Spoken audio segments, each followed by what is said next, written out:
मित्रों नमस्कार। सुधीर पांडे पूर्वांचल के यूट्यूब चैनल पर स्वागत है, अभिवादन है, अभिनंदन है। आज बात करेंगे नीतीश कुमार और तेजस्वी यादव बिहार और बिहारियत और बिहारियों की मजाक उड़ा रहे हैं, अंगूठा दिखा रहे हैं और उसी बहाने वोट अपना पक्का कर रहे हैं। यह मैं कैसे कह सकता हूँ? इसलिए कह सकता हूँ कि तेजस्वी यादव और नीतीश कुमार की गोपनीय बैठक होती है और उसमें तय होता है कि आखिर जिस तरह से भारतीय जनता पार्टी विकास के ऊपर वोट मांग रही है, अगर यही समीकरण चलता रहा, जिस तरह से बदल रहा है, तो फिर तो हम हाथ मलते रह जाएंगे। तब वह दोनों लोग लालू यादव और नीतीश कुमार के कमरे में जाके और अंदर बैठ के और बात करते हैं और तय करते हैं कि हमारी राजनीति चलती किस पे है, हमारा बेस क्या है, हमने अब तक जो बिहार को लूटा है उसमें कौन सी टेक्निक थी जिसके वजह से हमने बिहार को लूटा। तो उसमें तय होता है कि हमको जाति जाति से लड़ा के और आरक्षण का मुद्दा अगर फिर से मंडल कमीशन 2 लाते हैं तो 2024 भी सफल हो जाएगा और 2025 भी सफल हो जाएगा। इसलिए कि जो पढ़ा लिखा था बिहार वाला वो तो निकल गया, अब बुरबकवे सब बचा हुआ है जो चरवाहा स्कूल में पढ़ा था।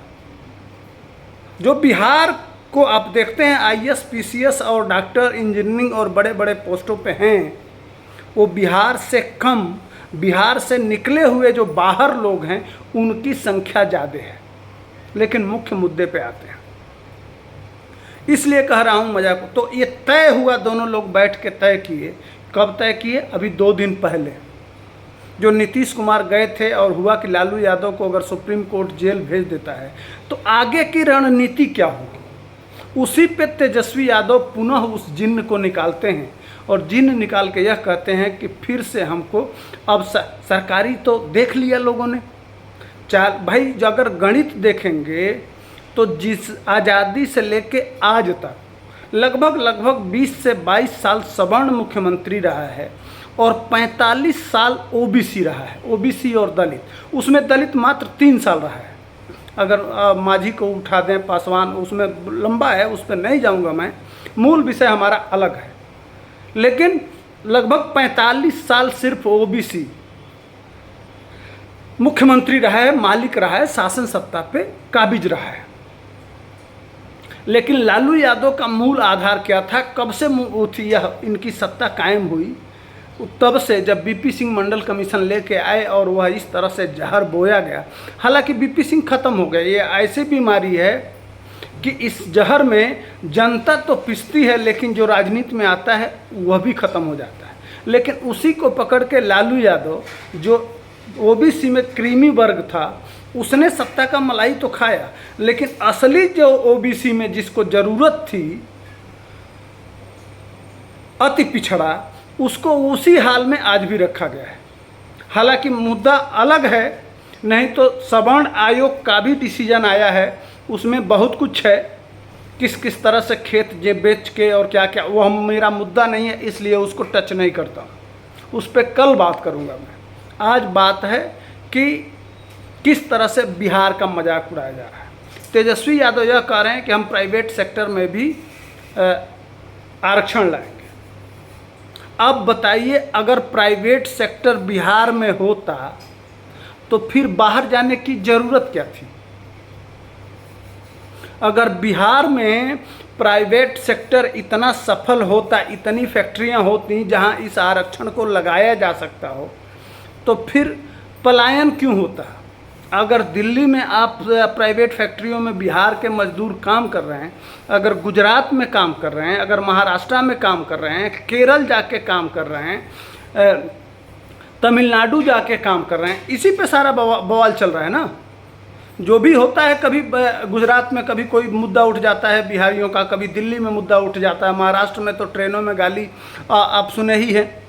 यह सारे घटनाक्रम तो यहीं हुए हैं, सारे के वीडियोज हैं, सारे के फुटेज हैं, सब कुछ है।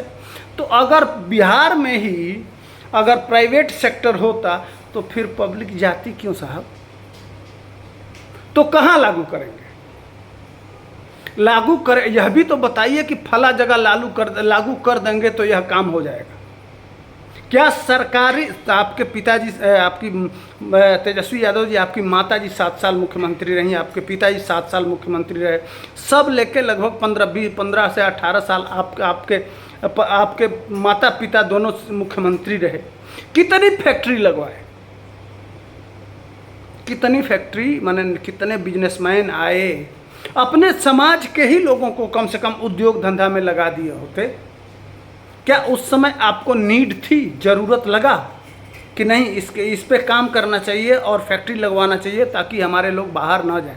जब बिहार में फैक्ट्री है ही नहीं तो फिर आरक्षण दे के करेंगे क्या? आरक्षण का जिन्न और दिमाग सिर्फ जहर के तरह से इंजेक्ट करना है और बिहारियों का मजाक उड़ाना है और उस फिर समाज को बांटना है ताकि उस पर आपकी रोटी पक सके। आपके पिताजी ने 17 साल में सरकारी नौकरी के नाम, आरक्षण के नाम पे मलाई खाई और वह चारा घोटाले में जेल में है, जेल इतने दिन काटे। अब आपकी जिम्मेदारी है, अब सोच रहे हैं हमको किस आधार पे मिलेगा। हमारा विकास मॉडल तो है नहीं, बिहार का डेवलपमेंट मॉडल तो है नहीं। अगर डेवलपमेंट मॉडल होता तो लालू यादव जिस समय मुख्यमंत्री हुए थे उसके बाद मुख्यमंत्री होते हैं नरेंद्र मोदी। गुजरात को ही ले लीजिए, वहाँ पता करिए कि कितनी रिफाइनरी है और कितनी फैक्ट्रियाँ हैं और कितने उद्योग धंधे हैं और कितने बड़े बड़े कारखाने हैं और देश को टैक्स देने में गुजरात का कितना योगदान है और बिहार का कितना योगदान है। उसके बाद आते हैं महाराष्ट्र में। महाराष्ट्र भी 1 नंबर पे चल रहा था, दूसरे नंबर पे गुजरात था। उन दोनों में कंपटीशन था। क्या बिहार का स्टेट कभी उद्योग धंधा लगाने में, व्यवसाय लगाने में कभी कंपटीशन कर पाया? इसके लिए देन किसका है? किसको जिम्मेदार माने? किसको कटघरे में खड़ा करें? क्या ये चाचा भतीजा सत्ता में नहीं रहे? अगर 20 साल से लगातार मुख्यमंत्री के रूप में नीतीश कुमार जी हैं, उसके पहले आपका परिवार था जो दोनों पिछड़ा हैं। अगर बिहार में पिछड़ों की स्थिति, आज आप जाति के नाम पे जनगणना करा के और पिछड़ों की स्थिति पता कर रहे हैं, वही गरीबी आधार बना के कर लेते, लेकिन वह करेंगे तो आप एक्सपोज हो जाएंगे, इसलिए कि आपके पिताजी पे चल जाएगा, आपके माताजी पे चल जाएगा और वर्तमान में जिसकी सरकार चला रहे हैं वो आपके चाचा जी पे चला जाएगा, तो वह तो आप करवाएंगे नहीं।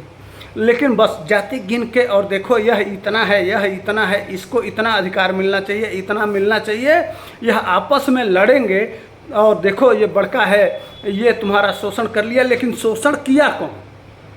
मुद्दा यह भी है, किसने शोषण किया? सत्ता में कौन रहा? हालांकि या कोई कह सकता है कि ये जातिवादी है, ये इस तरह से कह सकता है, हमको तो कह दिया जाएगा ये शोषित वर्ग है, इन्हीं लोगों ने ही लूटा। लेकिन कितने दिन मुख्यमंत्री? अगर जिसको आप शोषित माने कह रहे हैं, जिसने शोषण कर लिया, वो कितने दिन सत्ता में रहा? कब तक यह खेल चलेगा बिहार? यही कह रहा हूँ कि मजाक उड़ाया जा रहा है। जब बिहार में फैक्ट्री है ही नहीं और आप कह रहे हैं हम प्राइवेट सेक्टर में लागू करेंगे, भैया फैक्ट्री होगी वहाँ लागू करोगे ना, मजाक क्यों उड़ा रहे हो? क्या मजाक उड़ा रहे हो? जो बिहार में पलायन होकर बाहर काम कर रहे हैं उनके लिए आप दे देंगे फैक्ट्री? गुजरात की सरकार से आप मनवा लेंगे कि नहीं आरक्षण दीजिए? है हैसियत आपकी? आपके माँ बाप की औकात है कि नीतीश कुमार की औकात है कि आप इस लायक बनाएं? अब कह सकते हैं कि हमको सीट दे दीजिए तो हम बना देंगे, यही कहेंगे ना। तो आप अगर पूरा बिहार जीत जाएंगे तो गुजरात में लागू करा देंगे, है आपके राइट में। महाराष्ट्र में लागू करा देंगे, कर्नाटक में लागू करा देंगे कि तमिलनाडु में लागू करा देंगे? कहाँ लागू करा सकते हैं? हाँ, सत्ता मिल जाएगी, फिर चारा घोटाले जैसा घोटाला हो सकता है। आप 150 करोड़ रुपए का बंगला ले सकते हैं पूरे परिवार, आपके बहनों को बहुत बड़ा घर हो जाएगा, बहुत बड़ा मॉल हो जाएगा, बहुत बड़ी संपत्ति हो जाएगी, ये हो सकता है। लेकिन जो ये मजाक तो कम से कम, और छलावा मत करिए बिहार के लोगों से, उनका मजाक मत उड़ाइए। अगर काम हुआ होता, अगर आप वास्तव में आपके अंदर यह बात थी, आपके पिताजी और आपके चाचा के अंदर, तो कम से कम बिहार में फैक्ट्री लगाने का प्रयास भी करते, आप 4 कदम चलते, बात करते देश के उद्योगपतियों से कि आइए हमारे वहाँ उद्योग धंधा लगाइए। लेकिन उद्योग धंधा लगेगा कैसे? वहाँ तो शांति चाहिए। और क्या बिहार में शांति है? क्या अपराध की स्थिति बहुत अच्छी है? क्या यह माहौल है कि उद्योगपति जो आएंगे उनसे कमीशन नहीं लिया जाएगा, उनसे गुंडा टैक्स नहीं लिया जाएगा, उनसे रंगदारी नहीं ली जाएगी। यह संभव है? इस तरह का माहौल आप दे रहे हैं, वर्तमान में है। पूरे मीडिया जगत में मीडिया से ही माहौल बनता है। क्या आप विकास की प्रगति को भी दिखा पा रहे हैं कि बिहार प्रगति के हम जब पीछे रहे थे, लेकिन इस समय बहुत अच्छी गति में है, बहुत तेज़ी से जा रहे हैं हम। इसलिए आप आइए और हमारे वहाँ लगाइए इंडस्ट्री वगैरह, हम आपको हर तरह की सुविधा देंगे। क्या इस तरह का माहौल देने में आप लोग सक्षम हुए हैं? किस कार्नर पे, किस तराजू पे, किस सिस्टम में, कहाँ बैठ रहे हैं आप? बगल में आपका उत्तर प्रदेश है। आज आप बिहार और उत्तर प्रदेश दोनों एक ही तराजू पे थे, एक ही जैसा माहौल था। जब तक मायावती, मुलायम सिंह जिस तरह से पिछड़ों के नाम पे और दलितों के नाम पे वहाँ राजनीति होता था, उसी तरह से उत्तर प्रदेश में होता था। लेकिन उत्तर प्रदेश आज के डेट में, अभी 4 दिन पहले रिपोर्ट आया है, महाराष्ट्र और गुजरात को पीछे छोड़ रहा है डेवलपमेंट के मामले में और बाहर के इन्वेस्टमेंट के मामले में। वह कौन सा कारण है? हो सकता है लोग गाली देंगे कि आप भाजपाई हो, संघी हो, ऐसा हो, वैसा हो, कह सकते हैं, जाति के नाम पे आके ब्लेम कर देंगे। लेकिन डाटा उठा के देख लीजिए कि महाराष्ट्र को और गुजरात को पीछे छोड़ता हुआ उत्तर प्रदेश क्या है डाटा है, वो पूरा डाटा निकला है कि उत्तर प्रदेश पीछे छोड़ रहा है। वो कौन सा मेरिट है? निस्वार्थ भाव से पहले स्टेट को शांति, अपराध मुक्त और एक स्वस्थ वातावरण, और उसके लिए भारत के साथ साथ पूरी दुनिया में एक सफल प्रयास कि हम आपको एनवायरनमेंट दे रहे हैं, सुविधाएं दे रहे हैं, व्यवस्था दे रहे हैं, और लगातार उस पर उत्तर प्रदेश अपने आप को स्थापित करने में कामयाब हुआ है। और जब स्थापित कामयाब हुआ है तो लोगों का रुझान आया है कि देश का सबसे बड़ा उत्तर प्रदेश राज्य है, वहाँ हमको चलना चाहिए, उद्योग धंधा लगाना चाहिए, और वहाँ हमको स्किल माने समझदार और स्वस्थ टेक्नीशियन, जानकार टेक्नीशियन, बढ़िया टेक्नीशियन वहाँ मिलेंगे, कम रेट पे मिलेंगे। वहाँ हम लगाते हैं तो हमको प्रॉफिट होगा। इस तरह का वातावरण बनाया गया है। फिर से ट्रांसपोर्टेशन की सुविधा दी गई है। हालांकि बिहार में नीतीश कुमार कहते हैं कि हम समुंदर के किनारे हैं, इसलिए हमारा डेवलपमेंट नहीं हो सकता है। तो उनसे सवाल करना चाहता हूं, और आप भी बिहार के होने के नाते आप भी सवाल करिए कि क्या उत्तर प्रदेश किसी समुंदर के किनारे है? नहीं है साहब। लेकिन उत्तर प्रदेश से भी सीख लेते और तब भविष्य में कहते तो यह बात समझ में आती। मूर्ख किसको बना रहे हैं? और बिहार और बिहारियत का मजाक मत उड़ाइए। अगर फैक्ट्री ही होती तो फिर पलायन की बात ही क्यों होती?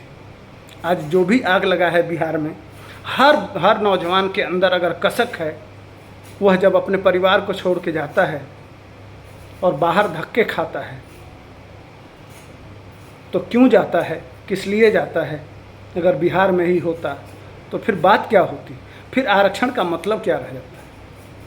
सिर्फ अगर लड़ाना ही मकसद है तो लड़ाने की क्या है? पुलिस को लगा दीजिए और खड़ा करके राइफल चलवा दीजिए, हिसाब ही बराबर हो जाएगा। रहेगा बांस न बजेगी बांसुरी। इसी के साथ जय हिंद। वीडियो को लाइक, शेयर, सब्सक्राइब करते रहिए।